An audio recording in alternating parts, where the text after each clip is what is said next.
dizer que esta é a nossa antiga adega. A nossa nova adega de produção, uma das maiores e mais inovadoras do país, fica a mais ou menos 10 minutos daqui de carro. Neste momento, neste edifício, temos só 2 salas ativas, que iremos ver mais adiante.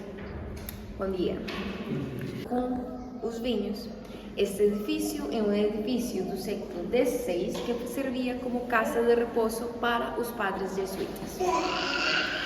Isso foi até a expulsão a mãos do Marquês de Pombal no ano de 1769.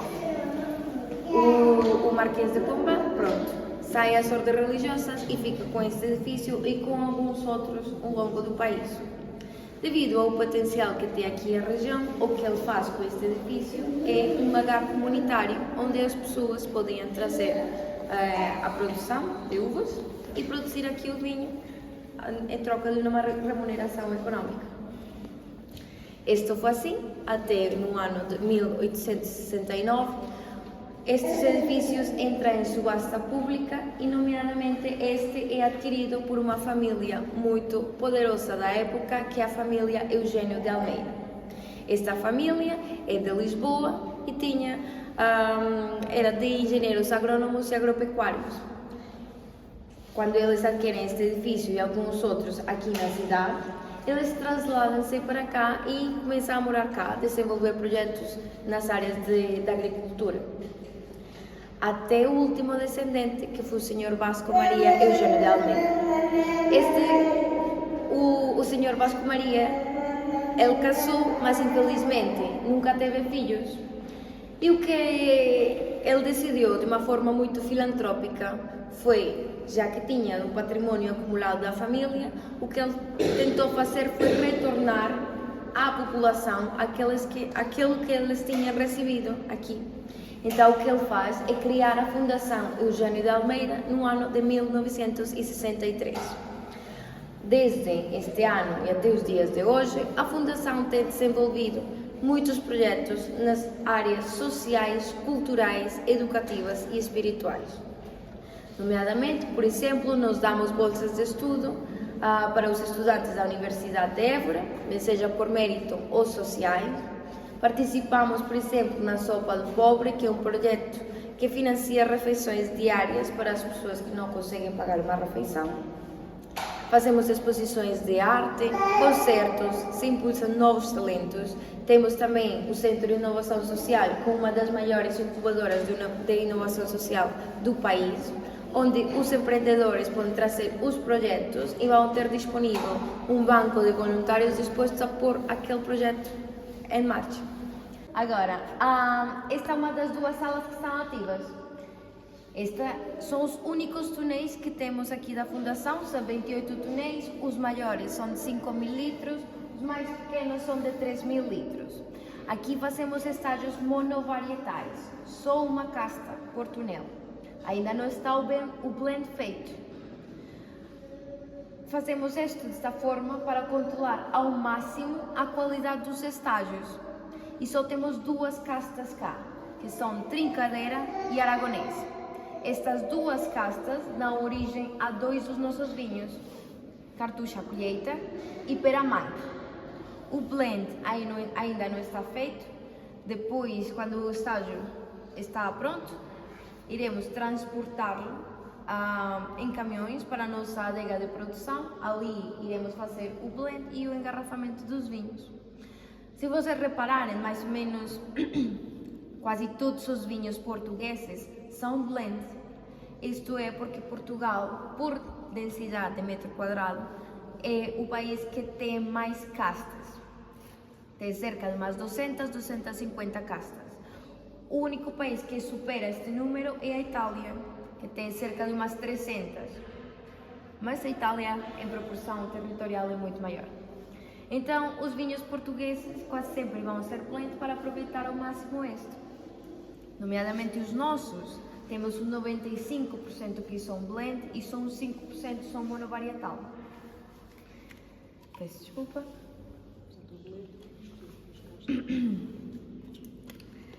Ok, como funciona o estágio? Os túneis Se vocês repararem nos que estão do lado de lá, cada túnel tem em cima uma pequena saliente. Essa saliente tem dois propósitos. O primeiro, quando o túnel já está pronto para ser utilizado, por aí iremos conectar umas mangueiras e introduzir o vinho. Se enche 100% do túnel e se deixa ali, segundo seja o vinho. 12 meses para o cartucho da colheita, 18 meses para o peramanca. Periodicamente iremos tirar a amostra por estas torneiras para evaluar o estágio. Depois, quando o vinho já está pronto, iremos tirar o vinho por esta torneira que está aqui, conectando essas mangueiras que vocês estão a ver lá atrás e uma máquina que temos ali, a parte da direita. Com essa máquina, então é que utilizamos para extrair o vinho. Se leva num caminhão para a adega de produção para fazer o blend. Se vocês repararem, esta torneira não fica mesmo embaixo, fica um pouco mais acima, isto é para evitar tirar os resíduos sólidos que podem ficar no túnel. Depois, para fazer a limpeza, vamos conectar jatos de água quente outra vez, e nesse saliente está assim, conectamos jatos de água quente para tentar derreter a maior quantidade de resíduos que fica colado. Mas nem sempre é suficiente. Muitas vezes o que vai acontecer é que alguém tem que ir lá dentro para fazer uma ligeira raspagem das paredes. A única porta ou entrada que tem o túnel é esta. Que entra só Valentina. Não. Pode entrar qualquer pessoa seguindo uma técnica, que é primeiro a cabeça, depois o ombro, depois o outro ombro e o resto do corpo. Tipo assim. Você consegue entrar. Os nossos colegas fazem então uma raspagem e depois irá todo ser retirado por esta torneira que está aqui. Isto se pode fazer até umas 10 vezes. Não se mede o número de tempo, se mede o número de utilizações. Isto porque com cada utilização a madeira vai perdendo características e vai expandindo. Até que, por exemplo, temos que reforçá-la como aquele túnel que é número 25, que tem uma viga. Temos que reforçá-la para evitar que o túnel quebre, exploda, basicamente. E vocês, se repararem, estes túneis são muito côncavos. Quando são novos, muito côncavos. Fazem com que tenha mais contacto com o vinho. Quando são mais antigos, começam a ficar quase planos.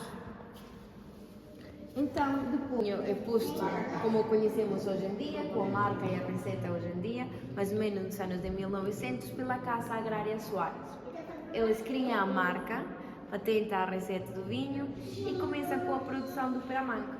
Infelizmente, no ano de 1920, eles param a produção porque perdem as vinhas, o que era feito a causa da filoxera. Então, deixa de ser produzido peramanca. Só quando a fundação começa com a produção de vinhos, a Casa Agrária Soares vem e decide doar-nos a marca com duas condições. A primeira é que nós não podemos fazer um vinho que fosse melhor que o peramanca. O peramanca sempre vai vir a ser o nosso top. E a segunda era que não podíamos modificar o vinho. O vinho é sempre feito da mesma forma, só com duas castas, trincadeira e aragonês, e é o vinho que menos muda de colheita a colheita. É um vinho também que demora 6 anos em ser produzido. Passa 18 meses nesses túneis e depois de 36 a 48 meses em garrafa. E digamos que só é vendido um por adulto. Porque às vezes vens com as crianças, mas as crianças não bebem, não podem levar. Por adulto. Onde estávamos era do século XVI. Este onde estamos agora já é do século XIX, já foi construído pela família Eugênio de Almeida para a produção de vinhos. Vinhos brancos, vinhos tintos aqui nas minhas costas. Vamos focar-nos primeiro nesta sala e aqui temos 8 depósitos de cimento para a produção de vinho branco. Fazer vinho em cimento foi uma ideia muito inovadora para a época, Mas também o cimento é um material difícil de trabalhar para fazer os vinhos. É um material muito poroso, que tem muita rugosidade, dificultava a limpeza e podia também facilitar o crescimento de micro-organismos. Então o que eles fizeram foi revestir todo o interior dos depósitos com uma resina que se chama epóxi. Esta resina não intervém nos sabores do vinho, era só mesmo para controlar então estas características do... Estas ânforas funcionavam mais ou menos da mesma forma, só que a diferença é que cada ânfora internamente tem um circuito fechado, circuito interno fechado. Se introduziam as uvas por cima, tinha uma válvula grande, e se introduzia a uva por ali, esta se introduzia com toda a parte sólida, as sementes, a pele da uva, tudo, se enchia a ânfora e depois, então, durante o processo de fermentação, se produzem gases. E há uma separação do líquido e a parte sólida das uvas. Com os gases, o líquido era empurrado pelos tubos que abriam uma válvula acima e voltava a descer. Esse era o circuito que fazia, se chama uma remontagem. É passar o líquido pela parte sólida para extrair cores, taninos, astringência que dá o vinho, as características. Naquela altura, se podiam ter até umas 30 remontagens por dia. Só para que vejam a diferença, hoje em dia, na nossa adega de produção, desculpem, esta remontagem acontece umas 5 vezes por dia. Então, nessa altura, os vinhos eram mesmo muito fortes, muito mais rústicos. Peço desculpa. Agora, pronto, com o crescimento da nossa produção, era impossível ter uma produção porque neste não havia forma de controlar o que ia sair.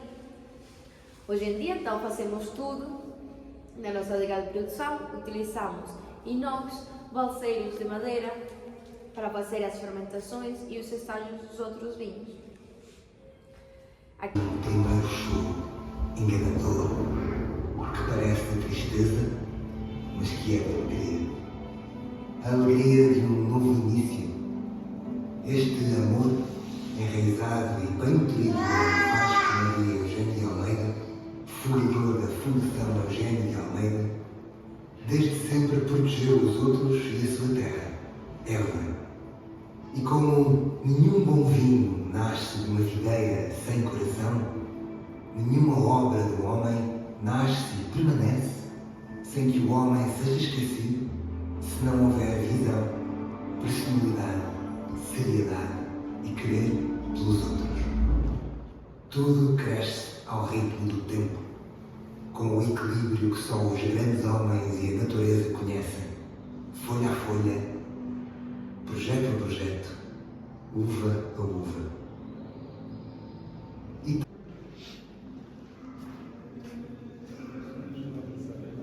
Me perguntam por que se chamava Adega da Cartucha. Se chama Adega da Cartucha pela proximidade que se tinha com os monges cartuchos. Eles estavam aqui no monastério de Santa Maria de Calacheli, que fica a 300 metros aqui de onde estamos aqui. Fica mesmo na quinta. Eles moraram aqui, nesse monastério, até 2019. Infelizmente, tiveram que ser relocados noutros monastérios em Espanha, porque ali já só havia 4 monges, tinha que ser pelo menos 6, em que o mais novo tinha 83 anos de idade. Então era muito difícil que eles tiveram ali as condições para tratar deles próprios. Foram relocados para que continuaram com o seu serviço, mas nas condições adequadas. Eles, os monges cartuchos, são uma ordem religiosa que faz 2 votos. O primeiro é de silêncio e o segundo é de clausura. Eles não têm contato com o exterior. E a única forma de expressão que eles têm é através do canto gregoriano. Este que estamos a ouvir aqui foi feito por eles aqui para nós. E temos aqui sempre uma homenagem que fazemos para recordar os monges cartuchos que já não estão ali. Agora está uma ordem feminina também de clausura, então o monastério também não é visitável, só no exterior, de resto ninguém pode ir para lá. Digamos que se preserva ao máximo também dentro dos propósitos da fundação, foi criada também para servir o propósito espiritual. Então, por isso, o monastério da fundação, mas está a ser utilizado então por estas ordens religiosas. Em 75, aqui pela fundação, porque na região de Évora era muito comum encontrar uma estas ânforas, por exemplo, nos quintais das casas mais antigas. Então a fundação fez um projeto para recuperar estas ânforas e começar com a produção do vinho da talha. Desde 2017 é que produzimos este vinho. Para poder utilizar as talhas, precisam de ter uma preparação. Essa preparação se faz com uma resina alimentar que se chama de peixe. Tal como se fazia nos depósitos de cimento, se faz nas ânforas. Só que a diferença é que ninguém pode ir para dentro. Então, o que se faz é uma fogueira no chão, se vira a talha ao contrário, se aquece até atingir a temperatura necessária para que depois vamos deitar a ânfora, rolar nos paus de madeira com a resina lá dentro e revestir a 100% o interior. Isto se faz cada 10 anos.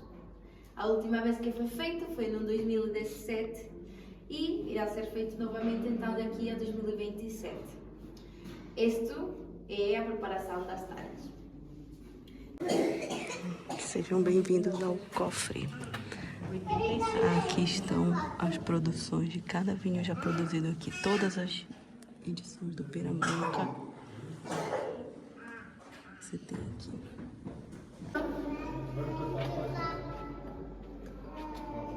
E depois podem então cheirar.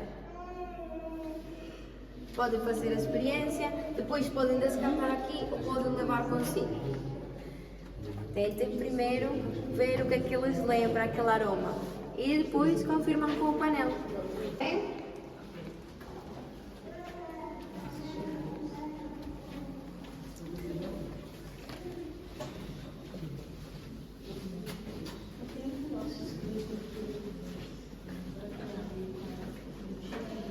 Nossa, que delícia. Brincadeira. Tinta que produz tinta.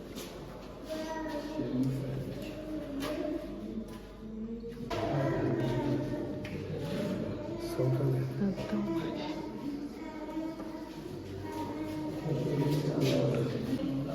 esse aqui pura flor.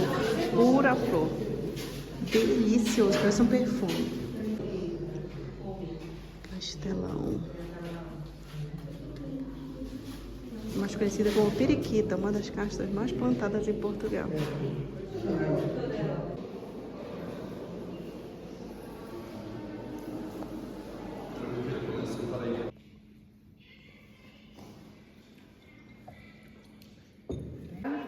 De 2023.